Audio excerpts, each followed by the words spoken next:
We're here in Moscow at the conclusion of the 14th International Energy Forum's ministerial meeting. Joining me now, Dr. Aldo Flores. At the conclusion of this meeting, a very successful meeting, just bring us back through the last 2 days.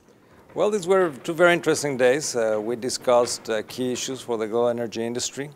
The overall theme of this conference was the new geography of energy and the future of energy security.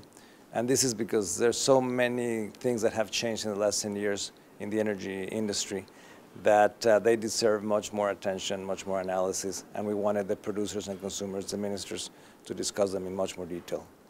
And of course the Russian Prime Minister was here, the Russian Energy Minister was here, so they were very active too in obviously the organization of this and really being your partners in this 14th meeting. It was a wonderful hospitality from the Russian minister and the Russian government in general. They provided the space for dialogue in a difficult circumstance, I must admit. They were still willing to open the space, and we counted with more than 100 delegations participating in the conversations. So it was a very interesting set of presentations and papers and discussions. We saw many people talking in the hallways, in bilateral rooms and bilateral meeting rooms, I mean. So this was a lively ministerial, and I trust that people left satisfied with the event. There did seem to be a lot of good business going on here. It seemed to be a very productive event. But were you disappointed that not all of the ministers from around the world could make this particular meeting?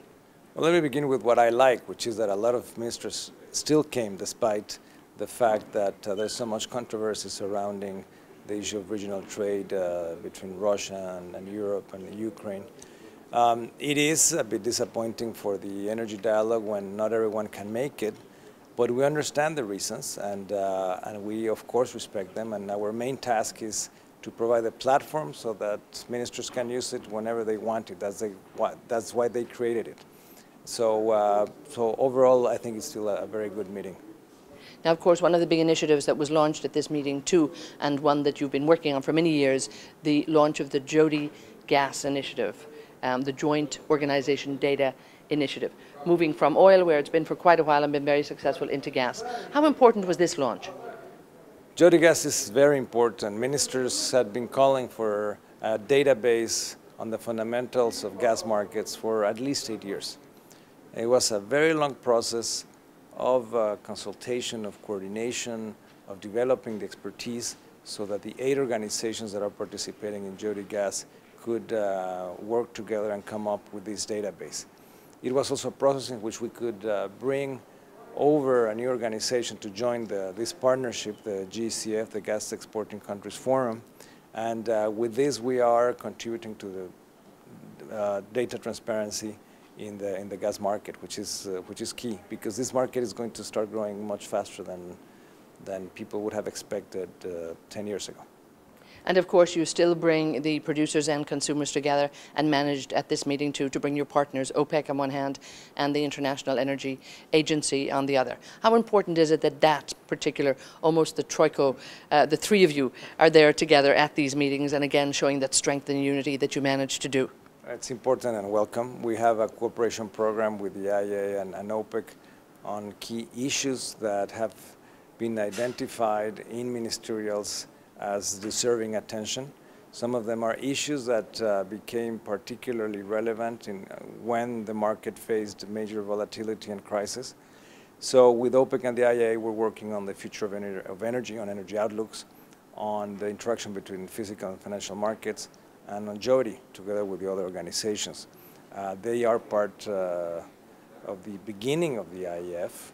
They are participating in the board of the IEF, so they are very much at the heart of the producer-consumer dialogue. They are very important for this process.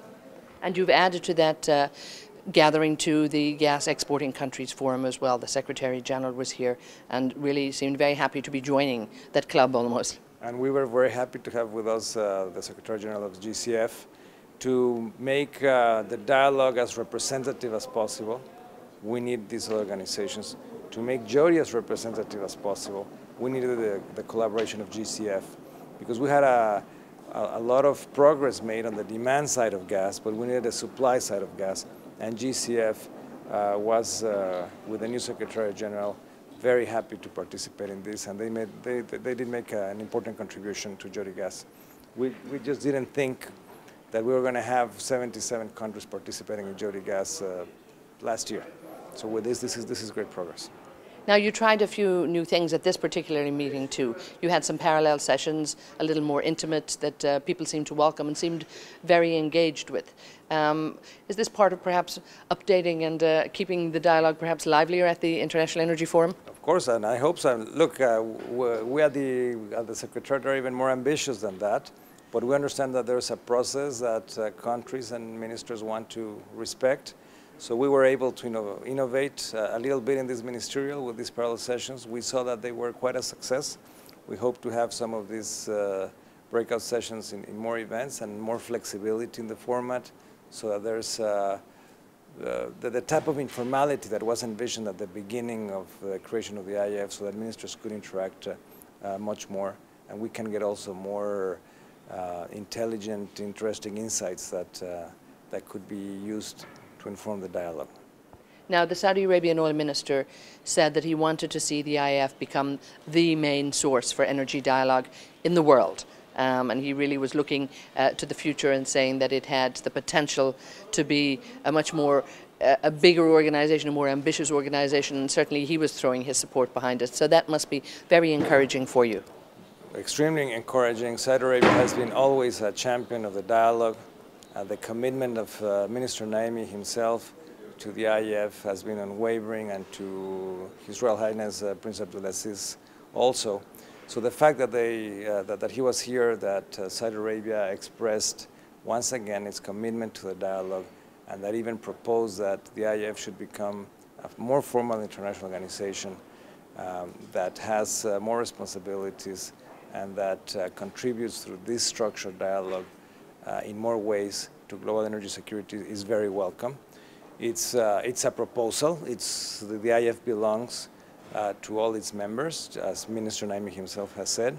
So this has to be discussed, and there will be a process on it. But we are very happy to see that the reach of imagination is going that far, that people think that the IEF can do more and can help more in the process of promoting energy security. And you had the same support, I believe, from the Russian Prime Minister and indeed from the Russian Energy Minister as well, really supporting that initiative.